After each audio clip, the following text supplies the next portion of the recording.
So we had Nedbank Cup action. It was Sundowns going up against Stellenbosch, and the game ending 3-2 to Mamelodi Sundowns in extra time. I think this was an amazing game, a very good game. There's parts that you have to give credit to Sundowns, and there's parts that you have to give credit to Stellenbosch as well. I think even the game started early. Zwane had a chance that I think he should have put away in 30 seconds.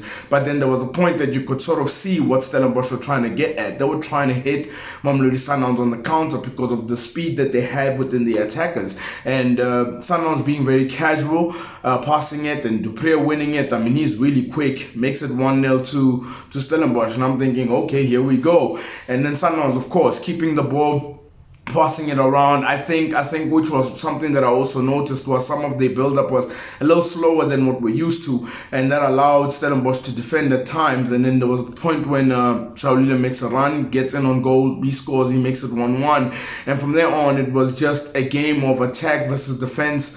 There were points that Stellenbosch were very stubborn, and they were not having it at all, clearing every single ball. I think even Said Stevens, for me, he is my man of the match because of the number of saves that he made. I mean, he made some quality saves against Mamelodi Sundowns, and the one thing you got to give credit is to Stellenbosch for having to be resolute in their defense, but the credit as well goes to Sundowns because they kept trying and they didn't give up, and they tried every single way to try to score a goal, whether it was crosses, whether it was lobs, whether it was passes behind the fence. They tried everything, and eventually they get a goal from Sirino, which was a very good goal. And for some reason, I thought this was going to be extra time, and Sundowns fall asleep with seconds to go. They fall asleep.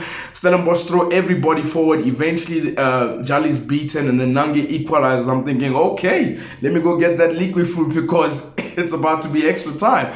And extra time goes into play. Same thing sort of happens where you find Stellenbosch being stubborn, being resolute in defense, and Sundowns throwing everything that they can. Eventually Shaulile, after so many chances, scores the brace, and now Sundowns are through to the next round. You got to give credit to Stellenbosch for the way they played, but you also have to give credit to Sundowns for never giving up against that stubborn defense, and they through to the next round.